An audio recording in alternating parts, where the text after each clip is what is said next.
ॐ नारायणं नमस्कृत्य नरं चैव नरोत्तमं देवीं सरस्वतीं व्यासं ततो जयम् उदीरयेत्। अनन्याः चिन्तयन्तो मां ये जनाः पर्युपासते तेषां नित्य अभियुक्तानां योगक्षेमं वहाम्यहम्। ओम श्री परमात्मने नमः।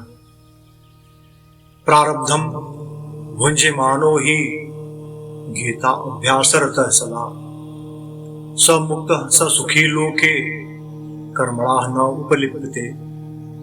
श्री विष्णु उवाच। हे धरा, प्रारब्ध को भोगता हुआ जो मनुष्य सदा गीता के अभ्यास में आसक्त हो वही इस लोक में मुक्त और सुखी होता है तथा कर्म में लिप्यमान नहीं होता। गीतायाः पुस्तकं यत्र पाठः च प्रवर्तते तत्र सर्वाणि तीर्थानि प्रयाग आदि तत्र वै। जहाँ गीता की पुस्तक होती है और जहाँ गीता का पाठ होता है वहाँ प्रयाग आदि सभी तीर्थ निवास करते हैं। गीतार्थम ध्यायते नित्यम कृत्वा कर्माणि भूरिशः जीवन मुक्त स विज्ञेयो देहांते परमं पदम। अनेक कर्म करके नित्य श्री गीता के अर्थ का जो विचार करता है उसे जीवन मुक्त जानो। वह मृत्यु के पश्चात परम पद को प्राप्त करता है। देहम मानुषम आश्रित्य चातुर्वर्णम तो भारते न शृणोत पठति एव ताम अमृत स्वरूपिणी। हस्त्या त्वक्त्या अमृतम प्राप्तम कश्चात् छेड़म समश्नुते पित्वा गीतामृतम लोके लब्ध्वा मोक्षम सुखी भवे। भारत खंड में 4 वर्णों में मनुष्य देह प्राप्त करके भी जो अमृत स्वरूप गीता नहीं पढ़ता या नहीं सुनता है वो हाथ में आया हुआ अमृत छोड़कर कष्ट के साथ विष पीता है। किंतु जो मनुष्य गीता सुनता व पढ़ता है वह इस लोक में गीता रूपी अमृत का पान करके मोक्ष प्राप्त करके सुखी हो जाता है। इति वाराह पुराणे गीता महात्म्य संपूर्णम। आदि शंकराचार्य जी ने कुछ श्लोकों के माध्यम से गीता के महात्म्य का वर्णन कुछ इस प्रकार किया है। गीता अध्ययनशीलस्य प्राणायाम परस्य च नैव सन्ति हि पापानि पूर्वजन्म कृतानि च। जो मनुष्य गीता का सदा पाठ करने वाला है तथा प्राणायाम में तत्पर रहता है उसके इस जन्म और पूर्व जन्म के किए हुए समस्त पाप निस्संदेह समाप्त हो जाते हैं। सर्वो उपनिषदो गावो दुग्धा गोपालनंदनः पार्थो वत्स सुधीर्भोक्ता दुग्धम गीत अमृतम महत। सभी उपनिषद गायों के समान है। गोपाल नंदन इन गायों के रखवाले के समान है। बुद्धिमान अर्जुन बछड़े के समान है जो इन गायों का दुग्ध पान करते हैं और भगवत गीता इन गायों के दूध के समान है। एकम शास्त्रम देवकी पुत्र गीतम एको देवो देवकी पुत्र एव एक मंत्र तस्य नामानि यानि कर्म एक तस्य देवस्य सेवा। देवकी पुत्र श्री कृष्ण द्वारा कही गई गीता ही मुख्य शास्त्र है। देवकी नंदन श्री कृष्ण ही मुख्य देव है। उन श्री कृष्ण भगवान का नाम ही मुख्य मंत्र है। परमेश्वर श्री कृष्ण की सेवा ही सर्वश्रेष्ठ कर्म है। भारत अमृत सर्वस्वम विश्वो वक्त्रादि विनिश्रितम गीता गंगोत्कम पित्वा पुनर्जन्म न विद्यते। जो महाभारत का अमृतोपम सार है तथा जो भगवान श्री कृष्ण के मुख से प्रकट हुआ है उस गीता रूपी गंगा जल को पी लेने से इस संसार में पुनर्जन्म नहीं लेना पड़ता।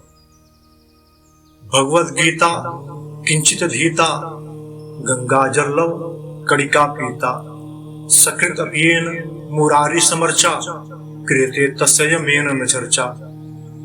जिन्होंने गीता का थोड़ा भी अध्ययन किया है, भक्ति रूपी गंगाजल का कण भर भी पिया है, भगवान श्री कृष्ण की एक बार भी समुचित प्रकार से पूजा की है, यम के द्वारा उनकी चर्चा भी नहीं की जाती। पद्म पुराण। पद्म पुराण के माध्यम से श्री गीता महात्म्य का वर्णन शिव पार्वती संवाद के रूप में पुराण के 175 से 192 अध्याय तक विस्तृत सत्य कथानकों के रूप में उपलब्ध है। गीता प्रेस से प्रकाशित एक विशेष पुस्तक क्रम संख्या 16 श्रीमद् भगवद गीता महात्म्य सहित नामक पुस्तक उपलब्ध है। इसे संदर्भित करके गीता महात्म्य का ज्ञान प्राप्त करने हेतु इसका अध्ययन किया जा सकता है। भगवद गीता। भगवान श्री कृष्ण ने अर्जुन को गीता का उपदेश देने के पश्चात उन्हें अध्याय 18 के श्लोक 68 से 71 तक गीता के महात्म्य का विशेष वर्णन किया है। अध्येशेते अच इमं धर्म्यं संवादम आवयोः ज्ञान यज्ञेन तेन अहम इष्टः स्याम इति मे मतिः। जो व्यक्ति हम दोनों के इस धर्ममय संवाद रूप गीता शास्त्र को पढ़ेगा, उसके द्वारा भी मैं ज्ञान यज्ञ से पूजित होऊंगा, ऐसा मेरा मत है। श्रद्धावान अनुसूयः च शृणुयात् अपि यो नरः सो अपि मुक्तः शुभान् लोकान् प्राप्नुयात् पुण्य कर्मणाम्। जो मनुष्य श्रद्धायुक्त और दोष दृष्टि से रहित होकर गीता शास्त्र को श्रवण भी करेगा, वह भी पापों से मुक्त होकर उत्तम कर्म करने वालों के श्रेष्ठ लोगों को प्राप्त करेगा। य इदं परमं गुह्यं मत् भक्तेषु अभिधास्यति भक्तिं मयि परां कृत्वा माम एव ऐष्यति असंशयः। जो पुरुष मुझमें परम प्रेम करके इस परम रहस्ययुक्त गीता शास्त्र को मेरे भक्तों में कहेगा, वह मुझको ही प्राप्त होगा। न च तस्मात् मनुष्येषु कश्चित् मे प्रियकृततमः भविता न च मे तस्मात् अन्यः प्रियतरः भूयि। उससे बढ़कर मेरा प्रिय कार्य करने वाला मनुष्य में कोई भी नहीं है तथा संपूर्ण विश्व में उससे बढ़कर मेरा प्रिय भविष्य में दूसरा कोई होगा भी नहीं। तस्मात् सर्वेषु कालेषु माम अनुस्मर युद्धे च मयि अर्पित मनोबुद्धि मामेव ऐष्यसि असंशयः। इसलिए हे अर्जुन, हर समय और निरंतर मेरा स्मरण कर और युद्ध भी कर, अर्थात अपना कर्तव्य कर्म कर। मुझ में अर्पण किए हुए मन बुद्धि से युक्त होकर तो निसंदेह मुझको ही प्राप्त होगा।